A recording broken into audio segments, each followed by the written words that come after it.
आता आयुर्वेद एवढा खोल कसा विचार करतो याच्यावरून एक उदाहरण म्हणजे हे याच्यावरनं लक्षात येईल.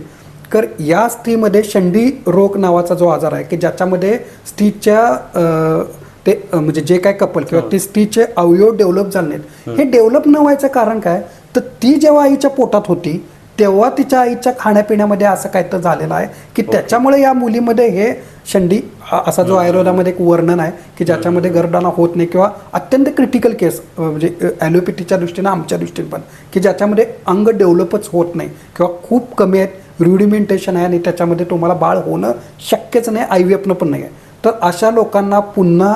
तिचं पोषण आईच्या शरीरात 6व्या महिन्यात असताना 5व्या महिन्यात जेव्हा ऑर्गन डेव्हलपमेंट करायचे आहेत अशा टाईपची औषधं आत्ता या मुलीला देऊन हिचे अवयव मोठे करून मग तिला गर्भाधान करणं अशा अवघड केसेस आत्तापर्यंत 4 केसेस आपल्याकडं